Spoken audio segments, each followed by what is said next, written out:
आज रक्षा मंत्री राजनाथ सिंह ने कहा कि ऑपरेशन सिंदूर की धमक पाकिस्तान के आर्मी हेडक्वार्टर रावलपिंडी तक सुनाई दी है। ऑपरेशन सिंदूर का मैसेज लाउड एंड क्लियर है, जो भी भारत के खिलाफ टेरर एक्टिविटी करेगा, साजिश करेगा, उसके लिए सरहद पार की जमीन सुरक्षित नहीं है। भारत सरहद के इस पार और उस पार कार्रवाई जरूर करेगा। रक्षा मंत्री ने कहा कि भारत ने सिर्फ पाकिस्तान के टेरर एस्टेब्लिशमेंट्स को निशाना बनाया था, लेकिन पाकिस्तान ने भारत की सिविलियन आबादी, यहां तक कि हमारे मंदिरों, गुरुद्वारों और गिरजाघरों को भी टारगेट करने की कोशिश की। राजनाथ सिंह ने कहा कि ऑपरेशन सिंदूर आतंकवाद से लड़ने के लिए भारत की राजनीतिक, सामाजिक और रणनीतिक इच्छा शक्ति का प्रतीक है।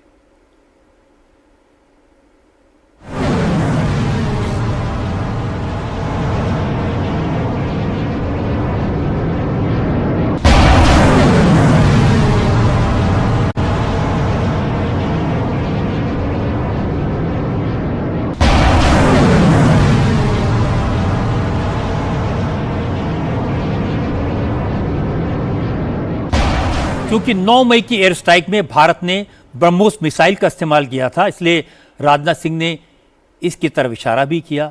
असल में आज डिफेंस कॉरिडोर के लखनऊ में ब्रह्मोस के प्रोडक्शन और टेस्टिंग यूनिट का उद्घाटन हुआ। इसी मौके पर रक्षा मंत्री ने कहा कि ब्रह्मोस मिसाइल सिर्फ मिसाइल नहीं है, बल्कि दुश्मनों के लिए भारतीय सेना की ताकत का प्रतीक है। ब्रह्मोस के जरिए भारत दुश्मनों को यह मैसेज दे रहा है कि जो भी हमारी सुरक्षा, संप्रभुता को चुनौती देगा, वो चूर चूर हो जाएगा। ब्रह्मोस दुनिया के सबसे तेज सुपरसोनिक क्रूज मिसाइल्स में से एक है। ब्रह्मोस सिर्फ एक हथियार नहीं है, बल्कि यह अपने आप में एक मैसेज है। मैसेज हमारी आर्म्ड फोर्सेस के स्ट्रेंथ का है। मैसेज दुश्मन के प्रति हमारी डेटरेंस का है, प्रतिरोधक क्षमता का है। मैसेज हमारी बॉर्डर्स की सेफ गार्डिंग के हमारी प्रतिबद्धता का है। साथियों, पोखरण परमाणु परीक्षण में महत्वपूर्ण योगदान देने वाले मिसाइल मैन और हमारे पूर्व राष्ट्रपति डॉक्टर APJ अब्दुल कलाम ने यह कहा भी था कि unless India stands up to the world, no one will respect us in this world. Fear has no place, only strength respects strength. अर्थात दुनिया कमजोरों का नहीं, बल्कि शक्तिशाली का सम्मान करती है। उनका विजन था कि हमें अपनी ताकत को और मजबूत करना होगा। जब तक कोई देश ताकतवर नहीं होगा, दुनिया उसका सम्मान नहीं करेगी। आज भारत दुनिया के सबसे शक्तिशाली राष्ट्रों में से एक है। हम लगातार अपनी ताकत और बढ़ा रहे हैं, और मैं समझता हूं कि आज जो फैसिलिटी सेंटर शुरू हो रहा है, यह भारत की शक्ति को और मजबूत करने में सहायक होगी। साथियों, यह केवल एक फैक्ट्री का उद्घाटन भर नहीं है, बल्कि मैं समझता हूं कि रक्षा क्षेत्र में भारत की आत्मनिर्भरता की दिशा में एक बहुत बड़ा कदम है। राजनाथ सिंह की बात बिल्कुल सही है कि दुनिया ताकतवर का सम्मान करती है, और यह पिछले 4 दिन में दिखाई दिया। ब्रह्मोस मिसाइल की ताकत क्या है, ये मिसाइल दुश्मन के ठिकानों पर कैसी तबाही मचा सकती है, ये पाकिस्तान का हाल देखकर दुनिया को समझ आ गया होगा। भारत ने 9 मई की रात और 10 मई की सुबह पाकिस्तान के सबसे इंपॉर्टेंट चकलारा एयरबेस को ब्रह्मोस मिसाइल से ही टारगेट किया था।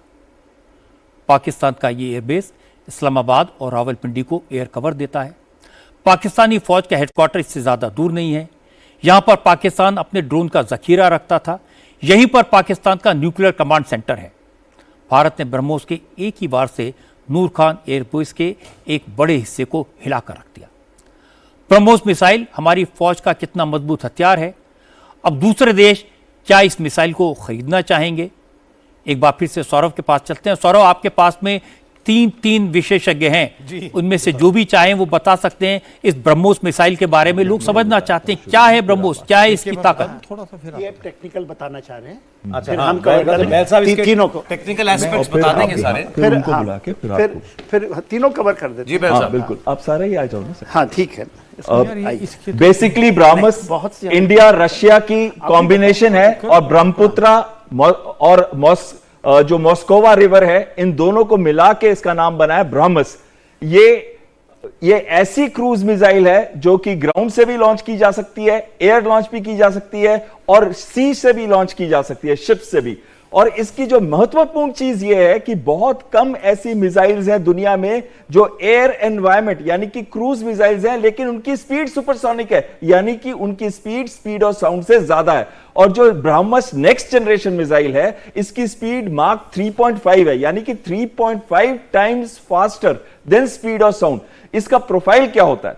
अगर जहाज से लॉन्च की गई हो तो पहले ये गिरती है जहाज से, फायर होती है और फिर चलती है आगे, स्पीड बढ़ाती है और उसके बाद नीचे चली जाती है और नीचे जाके ये 5 to 10 मीटर्स की प्रोफाइल पे फ्लाई करती है टारगेट की तरफ। इससे क्या होता है, ये जो मिसाइल का वैसे भी रेडार जो है, सिग्नेचर रेडार पे जो पिक्चर दिखाती है वो बहुत ही कम है।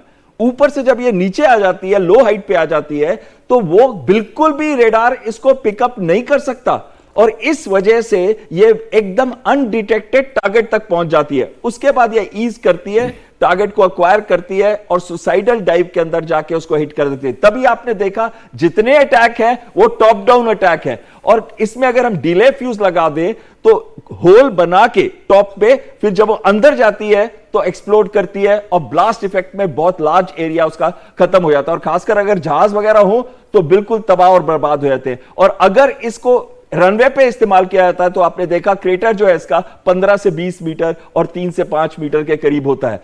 यह मिसाइल की मेन क्वालिटी क्या है? यह मिसाइल को पकड़ा नहीं जा सकता, यह इसकी मेन क्वालिटी है। दूसरी इसकी स्पीड, तीसरी इसका लो रेडार सिग्नेचर और चौथी इतनी प्रिसाइज है, इतनी एक्यूरेट है, हम इसको कहते हैं 1 to 5 मीटर्स, लेकिन अगर एवरेज लें तो 3 मीटर्स का सर्कुलर एरर प्रोबेबल है। सर्कुलर एरर प्रोबेबल का मतलब होता है जहां पे 50% के करीब बॉम्ब्स गिरते हैं उस सर्कल को सर्कुलर एरर प्रोबेबल कहते हैं। तो यानी कि बहुत हाईली एक्यूरेट मिसाइल है और इसमें अगर हम प्रॉपर कोऑर्डिनेट्स या इसको दूसरे चीजें फीड कर दें तो टारगेट का बचना नामुमकिन है। जनरल साहब, जो मेन चीज समझने के लिए रजत जी बहुत जरूरी है, एक तो ट्रायड है, हम तीनों सेनाओं, तीनों आर्मी नेवी एयरफोर्स के पास में। तो बेसिकली जो सबसे अच्छी तरीके होती है जो जब ये जमीन से फायर किया जाए या नेवी से, नेवल वाले किसी शिप से या अंडरग्राउंड से भी फायर, अंडर सी से फायर हो सकता है। इसका मतलब है जो हम कहते हैं नैप टू अर्थ, सबसे बड़ी चीज इसकी है।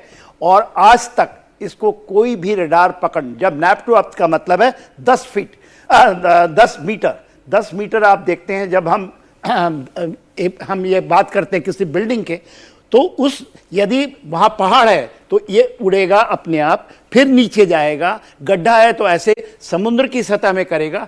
इसको पकड़ पाना इम्पॉसिबल है और इतनी तगड़ी है, पूरे दुनिया से इतनी ज्यादा इसकी डिमांड है। फिलीपींस को ये मिल चुका है, हमने दे चुके हैं। इसी तरह जितने भी आपके देश हैं जो कि खास करके इंडो पैसिफिक में और जो साउथ चाइना सी से लेके मलाका स्ट्रेट जब बात करते हैं वहां से बहुत ज्यादा डिमांड आ रहा है।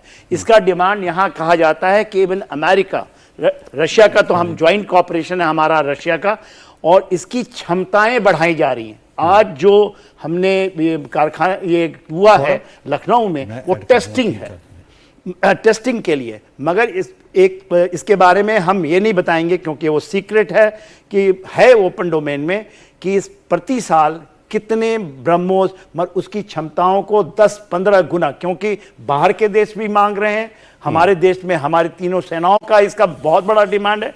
और जमीन के ऊपर में इसको जब हम यूज करते हैं और कोऑर्डिनेटेड तरीके से जब हम तीनों करेंगे तो हम ऐसा प्लमराइज कर सकते हैं। सर मैं 2-3 बातें जो समझा क्योंकि बहुत ही ज्यादा सबसे इंपॉर्टेंट ये है ground to nap to ground. पहली बात तो आपने बताया कि ये सुपरसोनिक मिसाइल है, 3.5 या 3.5 मार्क है, 3.5 ठीक है। अब दूसरा ये मतलब साउंड से 3.5-4 गुना ज्यादा। और दूसरा आपने कहा कि ये रडार इसको इसलिए नहीं पकड़ पाता क्योंकि ये जमीन से बिल्कुल चिपक के चलती है। नैप टू अर्थ मतलब जमीन के जैसे ये है, यदि मैंने यहां से चढ़ा, ये गड्ढा है तो गड्ढे की तरफ जाएगा, फिर ऊपर उठे, जैसे उसको हम कहते हैं स्काउटिंग। जैसे नैप टू अर्थ ऐसे है, जहां पहाड़ है तो ऐसे क्लाइंब करेगा अपने आप करता रहेगा। अपने आप। उसकी गाइडेंस सिस्टम इतनी, एक बार आपने उसको फीड कर दिया वो टारगेट में यहीं गिरेगा, यहीं उसका 3 मीटर कितना हुआ? अच्छा, आज और ये किसी जंग के हालात में पहली बार इस्तेमाल हुई है ना? बिल्कुल पहली बार इस्तेमाल हुई है। और इसका जो बहुत इंपॉर्टेंट चीज जनरल साहब बता रहे थे, टेरेन कॉन्टूर मैचिंग।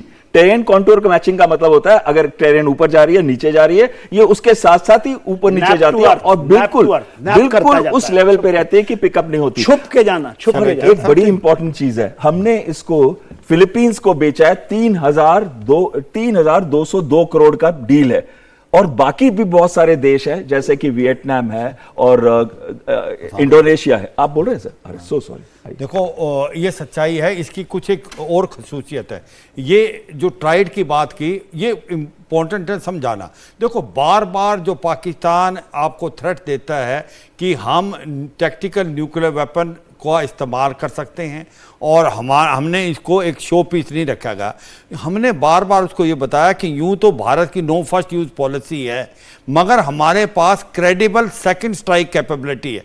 हम न्यूक्लियर ट्राइड हैं, इसका मतलब हम न्यूक्लियर हथियार आसमान से भी, जमीन से भी, समुंदर से भी और समुंदर के नीचे से फायर कर सकते हैं। वर्ल्ड के अंदर 4 ही ऐसे देश हैं जो ये कर सकते हैं, क्योंकि आपका सबमरीन को डिटेक्ट करना मुश्किल है कि कहां पर आप छुपे हो, तो आपका जो सेकंड स्ट्राइक कैपेबिलिटी पुख्ता होने के कारण तो दुश्मन 10 बार सोचेगा कि अगर उसने गलती से भी न्यूक्लियर हथियार का इस्तेमाल कर दिया तो हम उसका नामो निशान मिटा देंगे। ये डेटरेंस जो आया है ये बहुत काबिल तारीफ है और ये डेटरेंस आया है बरमोज के कारण। जो बरमोज है वो ट्राइड के अंदर का न्यूक्लियर केपेबल मिसाइल है। बिल्कुल, ये न्यूक्लियर हथियार भी ले जा सकता है और हवा में भी, जमीन पे भी, समुद्र में और समुद्र नीचे। दूसरी इंपॉर्टेंट चीज इसकी है कि बरमोज, क्योंकि ये डिटेक्ट नहीं हो सकता, ये स्टेल्थ टेक्नोलॉजी है, क्योंकि इसकी स्पीड बहुत ज्यादा है, इसकी डिमांड आज की तारीख में कम से कम 17 देश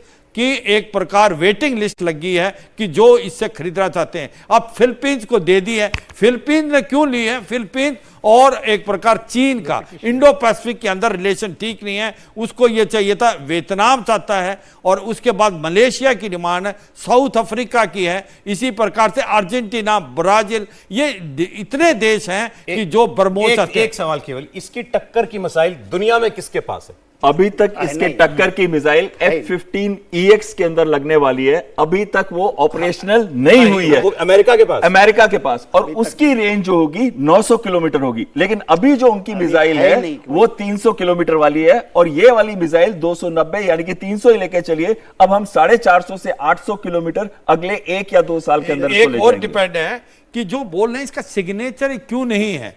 कोई भी रडार इसको पकड़ इसलिए नहीं पाता, जैसे बता रहे थे जनरल साहब भी, नैप ऑफ द अर्थ ये फ्लाई करता है कि जो रडार का एक प्रकार से वो पोर्शन जिसके अंदर ब्लैकआउट होता है उसका इस्तेमाल करते हुए जाता है। आज तक इसको कोई डिटेक्ट नहीं कर पाया है। स्पीड इसकी 3 मैक के करीब है और 400 किलोमीटर तक हिट कर सकता है और 100% टारगेट को हिट करेगा। ये एक इसकी कैपेबिलिटी है। सौरभ, जो एक्सपर्ट्स ने बताया ब्रह्मोस के बारे में उसमें रिकैप कर देता हूं, लेकिन उससे पहले मैं इन तीनों को, मेजर जनरल AK स्वाच को, मेजर जनरल KK सिन्हा को और एयर कमांडर मिस्टर बहल को, आप तीनों को बहुत बहुत शुक्रिया अदा करना चाहता हूं कि आपने इतनी इंफॉर्मेशन दी, इतनी जानकारी दी।